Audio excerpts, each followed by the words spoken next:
नमस्कार विद्यार्थी मित्रांनो, अनलॉक सायकोलॉजी टुडेमध्ये तुमचं स्वागत आहे. आज राग व्यवस्थापनाचे विविध दृष्टिकोन आपण पाहणार आहोत. राग व्यवस्थापनाचे विविध दृष्टिकोन. या दृष्टिकोनामध्ये शिथिलीकरण व अंतर्मनाशी सुसंवाद हा पहिला दृष्टिकोन आहे.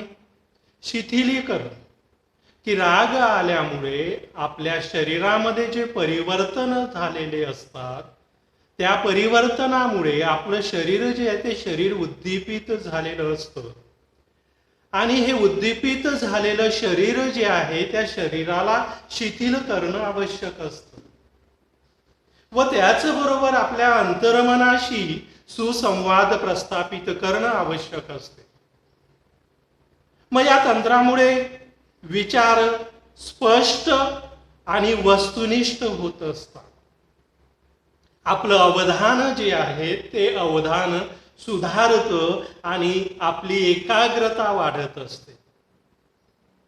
म्हणजे विचार स्पष्ट आणि वस्तुनिष्ठ होत असतात की ज्या परिस्थितीमुळे आपल्याला राग आलेला आहे ती परिस्थिती आपण वस्तुनिष्ठपणे हाताळत असतो. दुसरी गोष्ट अशी सांगता येईल की जेव्हा तुम्ही रागावलेले असता तेव्हा तुम्ही चुकीचा अर्थ काढत असता. आपली मनस्थितीच अशी असते की आपल्याला राग येतो आणि या रागामध्ये आपण नको तो अर्थ काढत असतो. त्याचबरोबर अशा या बेफाम अवस्थेमध्ये आपल्याकडून चुकीचे निर्णय घेण्याची शक्यता असते. कसं की समजा आपला मित्र समोर आहे आणि तो काहीतरी बोलला आणि त्या बोलण्याचा आपण चुकीचा अर्थ जर लावला तर त्या अर्थामुळे आपण त्याच्याशी वाद विवाद घालत असतो किंवा घालण्याची शक्यता असते. आणि म्हणून अशा प्रसंगी शिथिलीकरण जे आहे ते शिथिलीकरण करून या दरम्यान आपण जाणीवपूर्वक स्वतःचं शरीर जे आहे ते स्वतःचं शरीर शांत व स्वस्थ अवस्थेत ठेवू शकतो. त्याचबरोबर ही जी परिस्थिती निर्माण झालेली आहे त्या परिस्थितीकडे वेगळ्या दृष्टिकोनातून पाहू शकतो. आणि मग असं जेव्हा आपण करत असतो त्यावेळेस काय घडतं की या अवस्थेमुळे जो आवेगपूर्ण प्रतिक्रिया आपण देण्याचा प्रयत्न करत असतो तर आवेगपूर्ण प्रतिक्रिया देण्याच्या ऐवजी आपण प्रतिसाद देणं शक्य होत असतं. म्हणजे आवेगपूर्ण प्रतिक्रिया न देता आपण योग्य प्रतिसादात्मक प्रतिक्रिया ज्या आहेत त्या प्रतिक्रिया देऊ शकतो या शिथिलीकरण तंत्राच्या माध्यमातून. मग शिथिलीकरण कसं केलं जाते? उदाहरणार्थ शांत आणि तालबद्ध श्वसन जे आहे, श्वासोश्वास जो आहे तो श्वासोश्वास घेणं, शांतपणे आपण संगीत ऐकणं किंवा स्वतःला एखाद्या छंदामध्ये गुंतवून ठेवणं या आधारेही शिथिलीकरण आपण करू शकत असतो किंवा राग कमी करू शकतो. त्याचबरोबर समाजकार्यामध्ये गुंतवलं तर साहजिकच इतरांचे ज्या काही भावभावना आहेत किंवा इतरांचे जे काही वर्तन प्रकार आहे तेही करतात आणि आपण गुंतून राहत असतो आणि राग जो आहे तो राग आपला शांत होत असतो. विद्यार्थी मित्रांनो, दुसरा आहे पुनर्मूल्यांकन. स्नायू शिथिलीकरण तंत्र जे आहे त्या तंत्रामुळे तुमचं मन जे आहे ते मन एकदा स्थिर झालं की तुम्ही पुन्हा एकदा रागाच्या परिस्थितीचा वस्तुनिष्ठपूर्ण विचार करू शकता. कारण रागाची तीव्रता कमी झालेली असते आणि त्यामुळे रागाच्या परिस्थितीचा वस्तुनिष्ठपूर्ण विचार आपण करू शकतो. आणि असा वस्तुनिष्ठपूर्ण विचार करणं यालाच पुनर्मूल्यांकन असं म्हटलं जातं. म्हणजेच रागाचं आपण पुन्हा मूल्यांकन करत आहोत. मग यामध्ये काय घडतं, त्या परिस्थितीमध्ये नेमकं काय घडत आहे, त्याचा तुमच्यावर कशा प्रकारे परिणाम होत आहे, तुम्ही काही करायला हवे की नको, आणि हवे असल्यास नेमकं काय करायला हवं हे तुमच्या लक्षात येत असतं. परिस्थिती जी आहे ती परिस्थिती आपण वस्तुनिष्ठपूर्ण विचार करत असतो, पुनर्मूल्यांकन करत असतो. तर या पुनर्मूल्यांकनामध्ये आपण काय केलं पाहिजे, काय करायला नको, त्याचा आपल्यावर काय परिणाम होईल, आणि आपण जे करायला हवं आहे ते कशा पद्धतीने आपल्याला करता येईल, याबाबतच्या गोष्टी ज्या आहेत त्या गोष्टी आपल्या लक्षात येत असतात पुनर्मूल्यांकनाच्या दृष्टिकोनातून, किंवा त्याच्या आधारे त्या ठिकाणी आपल्याला करता येत असतं. मग हे भावनिक तापमापी जी आहे ती भावनिक तापमापी कडे आपण लक्ष देऊया. बघा मित्रांनो, या ठिकाणी भावनिक तापमापी जी आहेत त्या भावनिक तापमापीच्या आधारे आपली अवस्था काय आहे ती अवस्था दिसते. म्हणजे ज्यावेळेस 7च्या नंतर 8, 9 आणि 10 हे अंक दिसत आहेत, हे म्हणजे रेड भाग आहे. म्हणजे 10 क्रमांकावर आपल्याला जो राग आलेला असतो त्या रागाचा, संतापाचा विस्फोट होत असतो आणि तो राग नियंत्रणाबाहेर गेलेला असतो.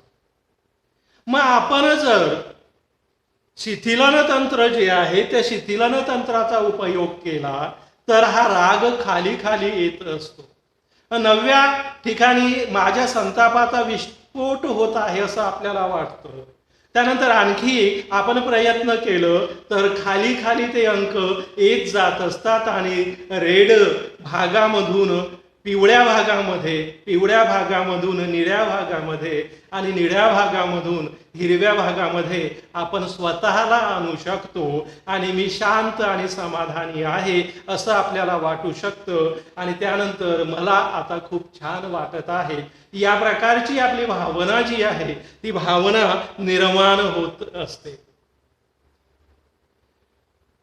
दुसरा घटक जो आपण पाहिला, दृष्टिकोन जो पाहिला, तो म्हणजे पुनर्मूल्यांकन पाहिला. मग ह्या ज्या पुनर्मूल्यांकन आहे या पुनर्मूल्यांकनाच्या पायऱ्या आपण पाहणार आहोत. सर्वात आधी असा विचार करायचा की आपल्याला राग आलेला आहे, तर हा राग येण्याचा आरोप करण्याच्या पूर्वी आपण भावनांची आणि त्यांच्या परिणामांची जबाबदारी घेणं आवश्यक आहे. म्हणजे कोणावर आरोप करण्यापूर्वी तुमच्या भावनांची त्याचबरोबर त्यांच्या परिणामांची तुम्हीच जबाबदारी घेतली पाहिजे. मग आपण जबाबदारी घेणं म्हणजे काय, तर त्या ठिकाणी माघार घेणं नाही. माघार घेणं नाही तर त्याचे परिणाम काय होतील हे आपण विचारात घेणं आवश्यक आहे. समजा एखाद्या व्यक्तीचं वर्तन जे आहे ते वर्तन घडलेलं आहे आणि त्यामुळे आपल्याला राग आलेला आहे. मग हा राग जो आहे त्या रागाची जबाबदारी जी आहे ती जबाबदारी आपण घेतली पाहिजे. मग जबाबदारी घेत आहोत याचा अर्थ असा नाही की तुम्ही इतरांच्या भावना राखण्यासाठी किंवा स्वतःची चूक जी झालेली नाही ती मान्य करत आहात असा त्याचा अर्थ होत नाही. तर तुम्ही फक्त तुमच्या विचारांची दिशा बदलवत आहात, हा विचार करायचा. आपण आपल्या भावना ज्या आहेत त्या भावना आणि वर्तनाची नीट ओळख करून घेत असल्याने या टप्प्यावर तुम्हाला राग नियंत्रणासाठी उत्तम बळ मिळतं. कारण आपण भावना आणि वर्तन ओळखण्याचा प्रयत्न करून घेत आहोत आणि त्यामुळेच त्याच्या परिणामाची जबाबदारी जी आहे ती जबाबदारी आपण घेतली पाहिजे. एक उदाहरण घेऊया.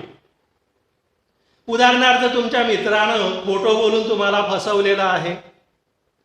मग मित्राने खोटं बोलून तुम्हाला फसवलं म्हणजेच तुम्हाला राग जो आहे तो राग तुम्हाला येईल.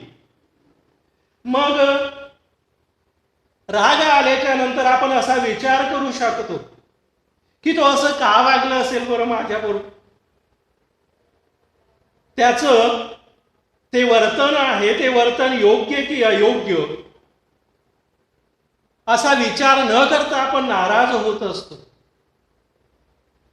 तर मित्राच्या बाबत तर्कसंगत आणि योग्य पद्धतीने आपल्याला कसे संबंध ठेवावे लागतील व परिस्थिती कशी हाताळावी लागेल याबाबत विचार करणं आवश्यक आहे.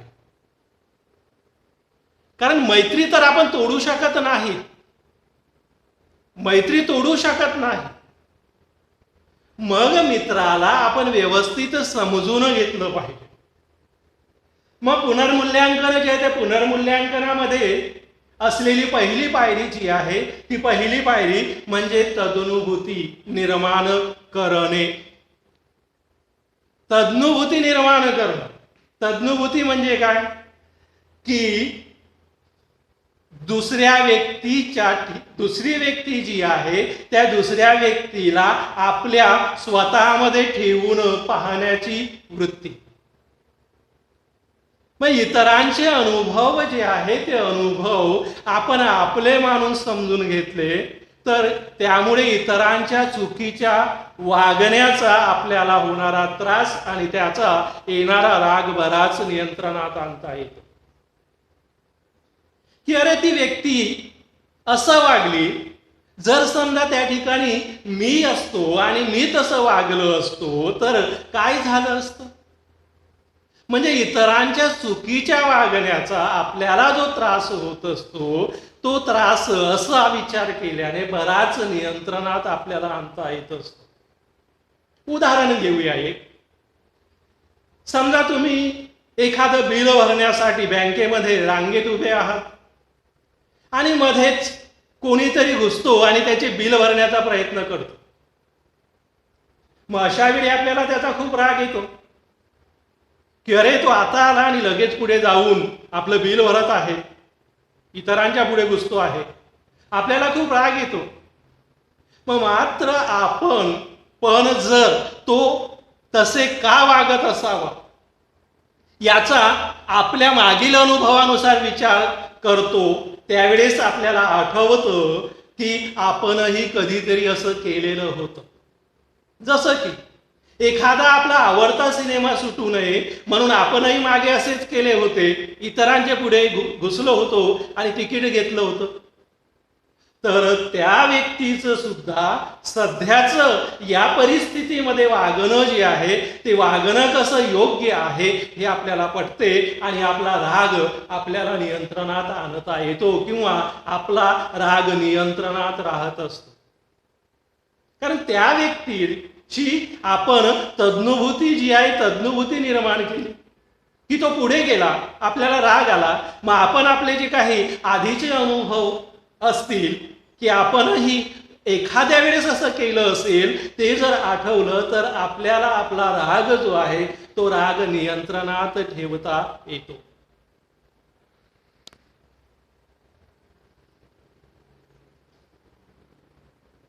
दुसरी पायरी आहे करुणा दाखवणं. प्रत्येक व्यक्ती जी आहे ती प्रत्येक व्यक्ती मनातील भावनिक संघर्षाचा सामना करत असते. मग अशा वेळेस भावनिक संघर्षाचा सामना व्यक्ती करत असताना तुम्हाला त्याच्यावर दया दाखवण्याची गरज नाही, परंतु हे समजून घेतलं पाहिजे की तेही मानव आहेत आणि त्यांच्याकडूनही चुका होऊ शकतात. प्रत्येक व्यक्तीकडून चुका होऊ शकतात. त्या चुका ज्या आहेत त्या चुकांवर दया दाखवण्याची आपल्याला गरज नाही, परंतु त्यांना समजून घेणं आवश्यक आहे. आणि मग असं आपण समजून घेतलं तर काय होतं की त्यामुळे आपण रागाची परिस्थिती चांगल्या प्रकारे हाताळू शकतो. त्यांना समजून घेतलं तर. मग आधी आपण एक मित्राचं उदाहरण घेतलं होतं, तेच या ठिकाणी उदाहरण आपण घेऊया. उदाहरणार्थ, आपल्याला फसवणाऱ्या मित्रांशी आपण मैत्री तोडण्याचा निश्चय करतो की त्याने आपल्याला फसवलेला आहे. मग त्याच्याशी आपण मैत्री तोडण्याचा निश्चय करत असतो आणि असं करणं आपल्यासाठी खूप संवेदनशील असतं. मग अशा परिस्थितीमध्ये आपल्या मित्राविषयी रागाला अधिक तिखट मीठ लावून आपलं मैत्रीचं नातं आणखी खराब करण्याची आवश्यकता नाही. नाहीतर बऱ्याच वेळा असं होतं की मित्राविषयी राग आला आहे, त्याने आपल्याला फसवलेला आहे आणि मग त्याला अनुसरून आणखी निगेटिव्ह काही विचार जे आहेत ते विचार आपण त्याला लावत असतो आणि त्यानुसार आपलं मैत्रीचं नातं आपण आणखी खराब करत असतो. तर असं खराब करण्याची आवश्यकता नाही. तर मग काय विचार केला पाहिजे की तुम्ही कोणत्या प्रकारचे वर्तन सहन करण्यास तयार आहात आणि कोणतं वर्तन सहन करण्यास तयार नाही, याबाबत आपल्या सीमारेषा ठरवल्या पाहिजे. अशा की हे वर्तन मला सहन होत नाही, हे वर्तन मला सहन होत असतं, याबाबत आपल्या सीमारेषा ज्या आहेत ते सीमारेषा आपण ठरवल्या पाहिजेत. कारण व्यक्ती तितक्या प्रकृती असतात. बाकीच्यांनाही त्यांच्या मनाप्रमाणे जीवनाचा प्रवास करू द्या, ते जसं जगता आहेत तसं त्यांना जगू द्या, कारण तसं जगण्यामधून त्यांना आनंद प्राप्त होऊ शकतो. म्हणून बाकीच्यांना त्यांच्या मनाप्रमाणे जीवनाचा प्रवास करू द्या व त्यांना स्वतःचे पर्याय निवडू द्या. या प्रकारे आपण करुणा जी आहे ती करुणा त्यांच्याबाबत दाखवू शकतो. मित्रांनो, तिसरी पायरी आहे ती म्हणजे वास्तववादी तपासणी करा. वास्तववादी सत्य परिस्थिती जी आहे ती सत्य परिस्थितीची तपासणी जी आहे ती तपासणी करा. कारण आपण ज्या परिस्थितीमधून जात आहोत त्याच्या वास्तविकतेचा आढावा आपण जर घेतला तर आपल्या रागावर नजर ठेवण्यासाठी अधिक चांगल्या स्थितीमध्ये आपण असणार आहोत. म्हणजे ज्या परिस्थितीमधून आपण जात आहोत त्याच्या वास्तविकतेचा आढावा मागोवा आपण जर घेतला तर आपल्याला रागावर नजर ठेवण्यासाठी अधिक चांगली परिस्थिती जी आहे ती परिस्थिती निर्माण होईल. म्हणजेच काय घडलं असेल या परिस्थितीचा 360 अंशातून विचार करणं आवश्यक आहे. म्हणजेच सभोवताली विचार करणं, संपूर्ण परिस्थितीचा विचार करणं म्हणजे 360 अंशातून विचार करणं होय. तर असा विचार आपण जर केला तर त्यातून आपल्याला संपूर्ण परिस्थितीचं आकलन होत असतं. संपूर्ण परिस्थितीचं आकलन होतं. त्याचबरोबर त्याच्यानंतर त्याचे परिणाम जे आहे ते परिणाम सुद्धा लक्षात येत असतात. आणि परिणाम लक्षात आले म्हणजेच निर्णय घेण्याच्या पूर्वी आपण सुरुवातीला जी अधिक माहिती प्राप्त केली तर त्या आधारावर योग्य निर्णय आपल्याला घेता येतो किंवा त्याबाबत योग्य प्रकारची कृती आपल्याला करता येते. म्हणून वास्तविकपणा जो आहे तो वास्तविकपणा विचारात घेऊन परिस्थितीचं संपूर्ण विचार विमर्श जो आहे तो विचार विमर्श आपण केला पाहिजे. धन्यवाद विद्यार्थी मित्रांनो.